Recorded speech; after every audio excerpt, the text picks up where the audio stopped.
Start with questions pre-submitted by the press. So first question comes from Matt at Stacked. Said, what were your thoughts about Cloud9's performance at MSI? Were there things that Team Liquid learned from MSI gameplay that you took into consideration while prepping for summer? I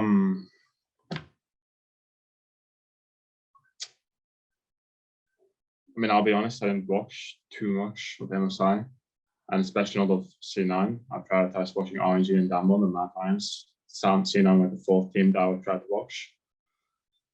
I don't think they played as badly as they're being memed about. And I don't know exactly why they played like quite poorly the first few weeks. I guess they stepped up a little bit as the tournament kept progressing. Perhaps they were having nerves or like a poor meta read or something, I'm not sure. I think they're not a bad team.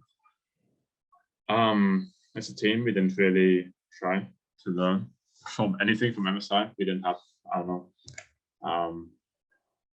any real, I mean, actually we learned some things, actually. I take it back, we did learn some things, but just not from C9. I think C9 wasn't like a team we focused on trying to learn from. Thank you. Next question's from Mustafa at esports.gg.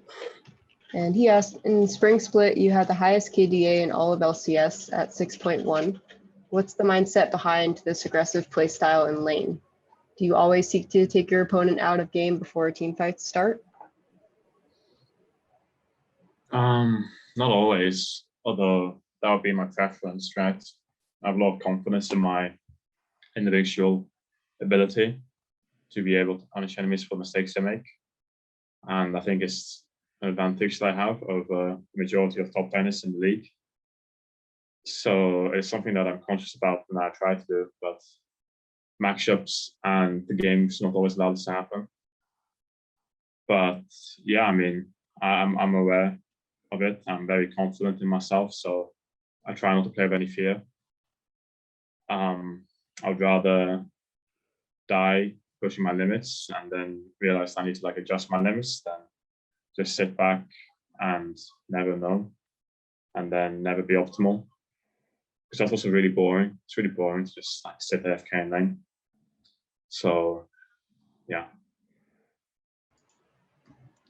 Thanks. All right, last question, pre-submitted questions from Nick Ray at Upcomer. He asked, who's the best Gwen player in the LCS right now, in your opinion?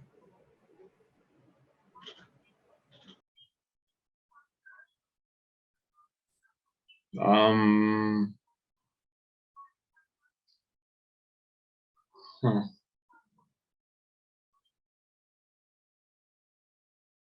have no idea. I don't know. We haven't scrimmed every team, and not every team has played Gwen in scrims so far. Maybe, I mean, I don't know. Yeah, I don't know. Fair enough. No worries. Okay. Those are all the pre-submitted questions, and we've got some time left over for any questions from other journalists. So if you want to ask a question, click the reactions button in the bottom right, and then click raise your hand. I'll call on you to unmute.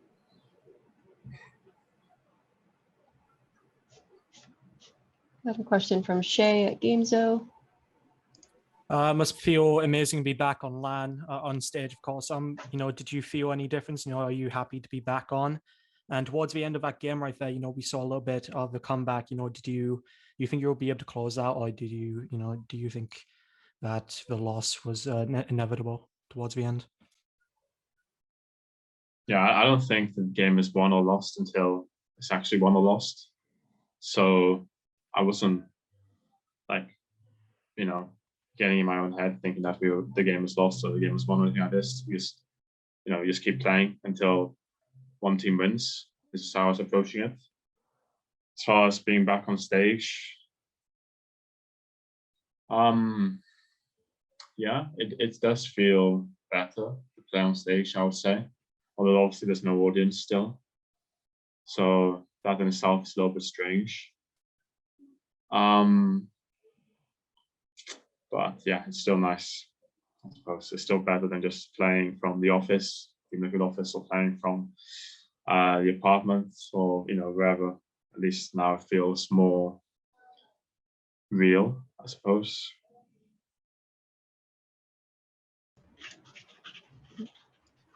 Any other questions for Alphari? All right.